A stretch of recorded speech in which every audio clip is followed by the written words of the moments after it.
Thanks for having me today. I'm Dr. Justin Redding. I'm a pharmacist and owner of City Apothecary. We specialize in herbal treatments, supplements, things to complement traditional allopathic medication regimen or prescription medication. Mhm. I opened the shop to give people an opportunity to meet their therapy regimen, supplements their body may be deficient of. And one of the major herbs that we use is cannabis plant and wonderful healing properties that specifically with CBD dosing, full spectrum hemp. Not everyone can take THC products because it's tested for some reasons. We'll go into that. But so I'm here as a pharmacist. A lot of stores are selling CBD products now.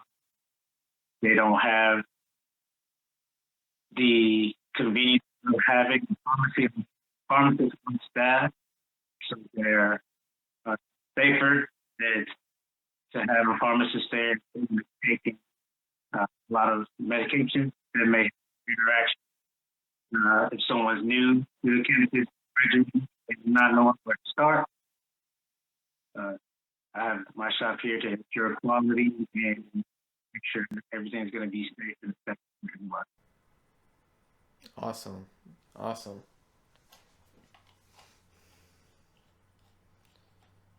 Okay. So I know you get a lot of customers daily, and I'm sure a lot of those people don't have any experience with the plant. If it is, it's very limited, what they heard off of the street, right? So, what are some of the most common questions that you get asked daily? I'd say the number one most common question is this going to get me high or is it going to show up on the drug screen?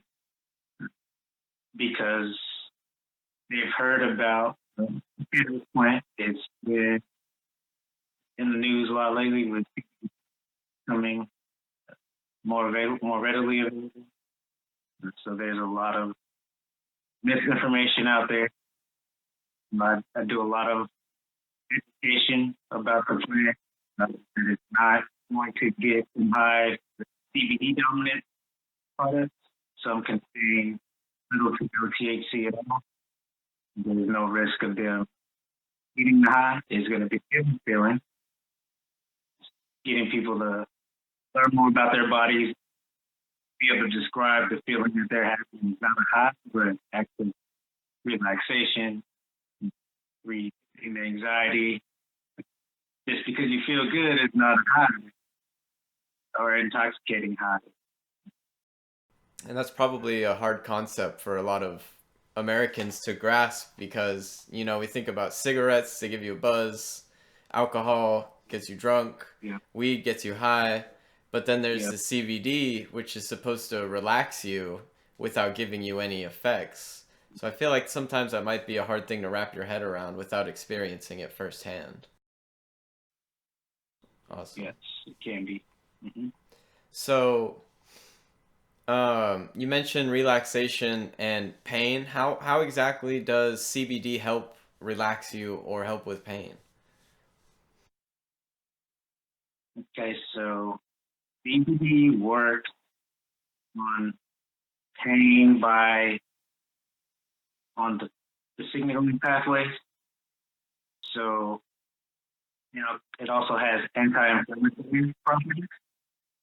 So you're getting the reduction in feeling of the pain and also the inflammatory process. You're getting this reduction in swelling. And they're not just the cannabinoid receptors. CBD doesn't directly interact with the cannabinoid receptors, but other receptors throughout the body that are involved with the pain response and inflammation. For example, CBD works on capsaicin receptors, so you can get that type of pain relief without the burning sensation of using like cayenne pepper in an ointment, because a lot of CBD formulations have actually cayenne pepper as a pain reliever. It's CBD, which is too burning for some people because you're getting the additive effects of the reception. But even without using that pepper, you'll get action that capsaicin receptor CBD. Working on anxiety, CBD has some effect on serotonin levels. So, and the activity in the brain as well, increasing dopamine levels. You're getting your happy, joy hormones and neurotransmitters in greater concentration and circulating more throughout the body. So I knew about the serotonin, but that's actually something new to me is the capsaicin receptors. That's really interesting. Um, Yep. so with new consumers, I'm sure a lot of people also have the hesitation when it comes to smoking CBD, especially here in Texas now with the laws kind of being up in the air with whether you can buy it to smoke or not. Um, what, in your opinion, is the best method of consumption when it comes to CBD? That will depend on the effect you're looking for. If you need something more immediate, inhalation is going to be faster, so you'll feel the effects quickest.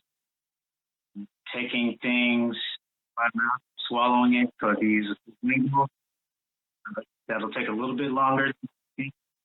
If you swallow it, say a capsule or an edible, that's going to take a couple hours depending on your digestion and metabolism. You feel the effects, and when it starts, it has to take some time to reach the peak effect. It could still be waiting around for a few hours to get the relief that you're looking for. So if you're someone that's having, say, some anxiety, you need to calm down quickly. An inhale option, vaporize in the joint, probably be the best for you.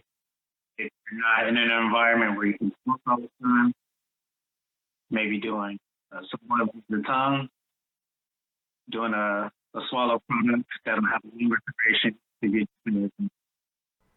Okay. So when I've been doing my own research, Justin, I've come across several resources citing uh, CBD having some sort of effect, sometimes a compounding effect on medications. Can you elaborate on that? Yes, so CBD can interact with a lot of medications depending on how they're metabolized in the body. Your liver has this, it's called the CYP enzyme system, where if the drug has the same metabolic pathway, you can either inhibit that, where the levels increase in the body, or it can induce metabolism of that drug, which would decrease it. So you might have to adjust your doses based on that. And if they're medications that have the same effect, so if they're both sedating medications, that's going to have potential to have an added sedative effect when you take them together. If you're taking, let's say, a seizure medication or antidepressant or it could have an effect on those medications that those are in the body. So that's why it's important you're taking any kind of medication, and with the pharmacist, go through your list of medication, exactly how each drug is metabolized. If there's going to need to be some spacing where you take your CBD at a completely different day as your other medications, or stop the CBD completely, or just lower the dose of one or the other, so you're still getting the benefit of to worry about the adverse effects or side effects of taking too much of one of each. Interesting. So that kind of makes it pretty obvious that this isn't really just something you should be buying from the gas station. You know, this is something that you Right. really want to consult with a physician, someone that's really experienced. And that's where someone like you comes in. You have your own apothecary, and you're not just there to disperse this product. You're there to help teach people as well. I think that's very valuable. Yes. So, what we're talking about now with the medications is kind of touching on something that could be considered a negative. Um, what other things could you consider being downsides to CBD, if there are any? This is still the safest drug I've ever discovered. As a pharmacist, there are controlled substances and other drugs that have serious damage on liver, kidney, serious side effects. Still, hence, those products are still safer than any of the drugs, since it's just as important for people that are already taking medications to know that there could be some side effects. And if your body is new to it, it's going to take some time to adjust. You want to start low and increase. You don't want to just go to the store and say, "Give me the strongest thing you have." Well, if your body doesn't need that, since CBD works on so many different receptors and sites throughout the body, certain doses will have different effects on your different symptoms. So one dose may be good for you for your anxiety. You might need another pain. So it's unlike any other medication, but it requires people to really pay attention to how the body responds to it, and that really has an impact on mental health. Interesting. When it comes to the medical questions and such, is there anything else like that you would like to add? Um, I'll just add, if you are going to take CBD or any chemical cannabis product, to speak with your primary care physician, that information with them, so if they are aware of that, and if along the line, if there needs to be any adjustments in your medication or your treatment, that can, they already know what's going on. They'll be expecting that, and that keep the conversation going. All of them things will only change as more people become aware of it and are sharing their experiences using it as a medicinal product and not just something recreational. Because even when someone thinks that they're using it recreational, all they're saying, "You get high, I want to escape."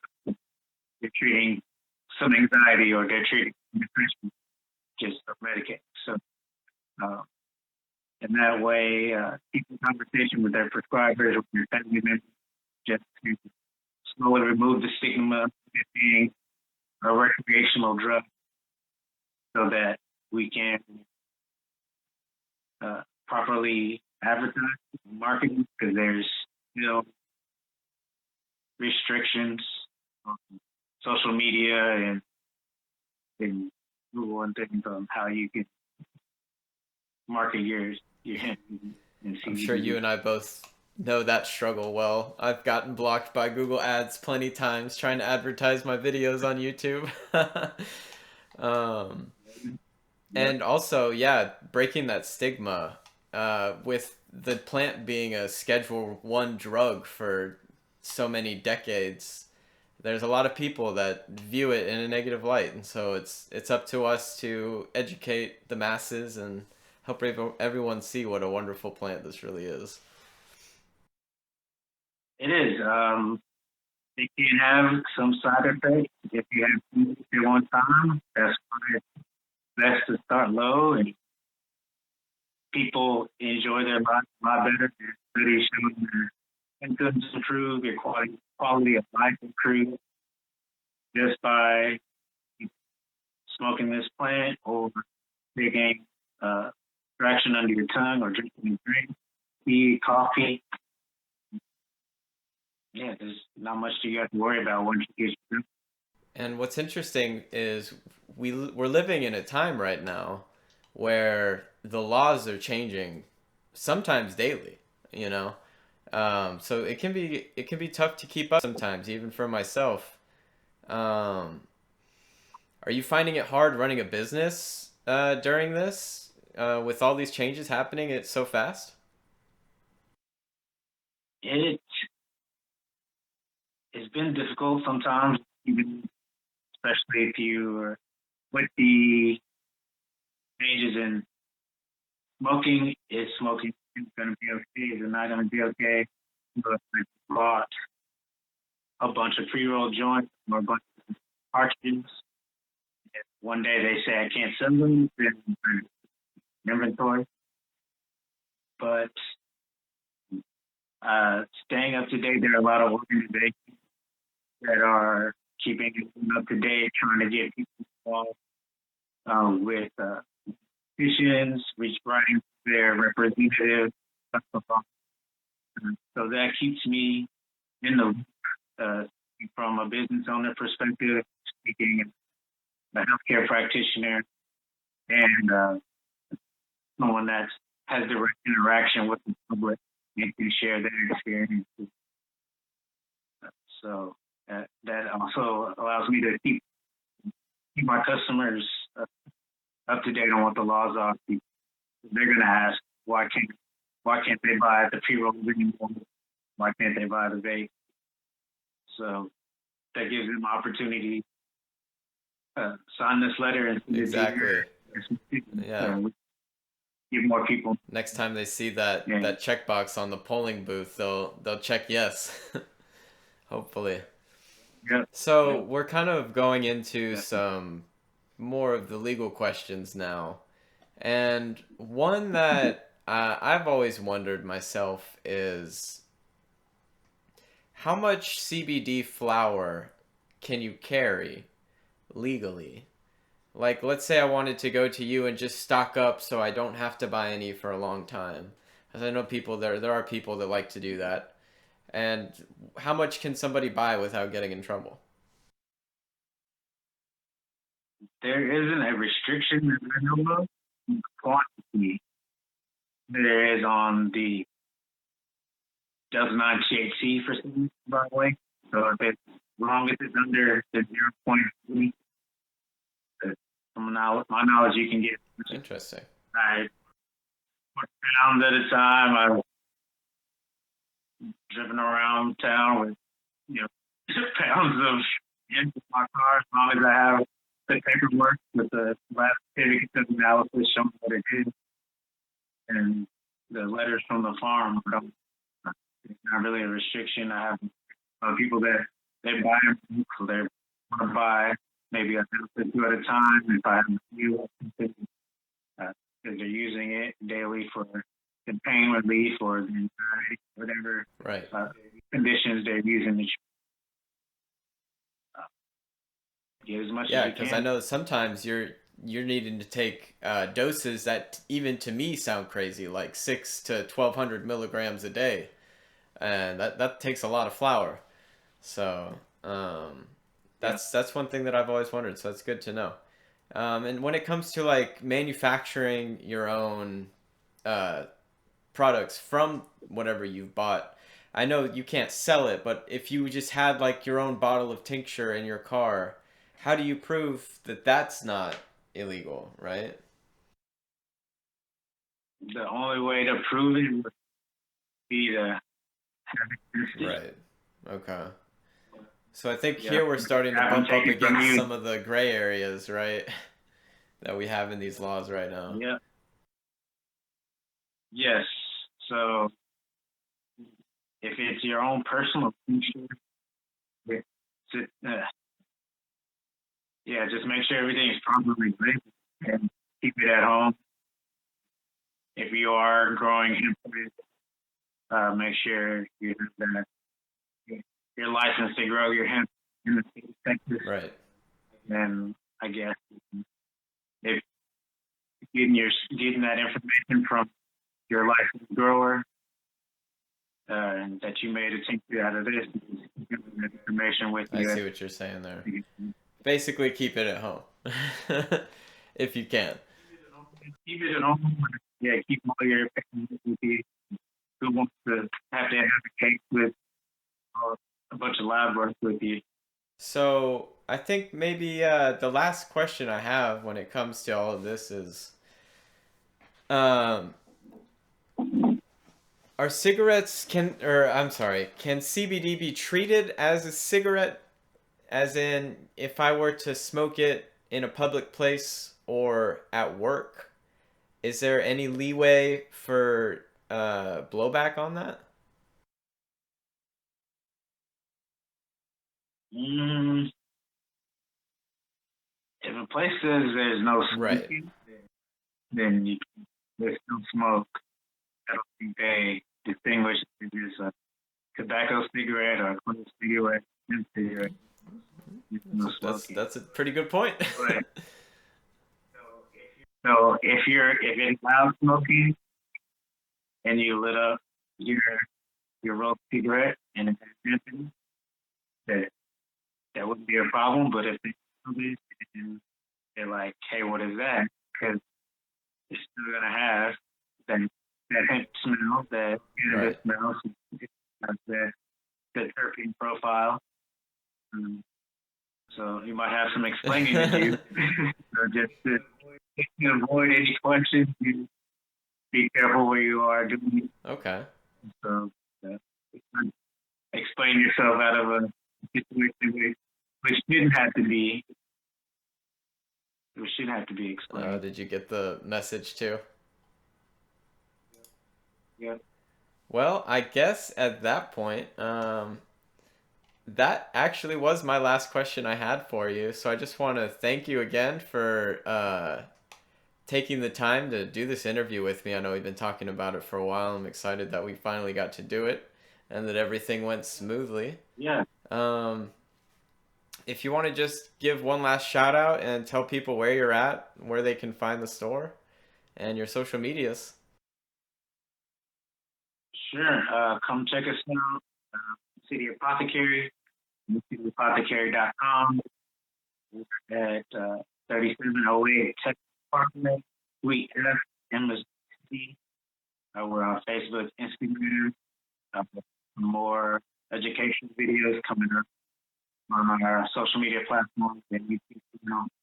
So help us spread the word, keep your hemp education, just so everyone has the right information, so we can help people heal. Awesome. Well, thank you so much, Justin. And I look forward to maybe doing this again with you soon. Hey, we keep them coming. I think it's people need to hear.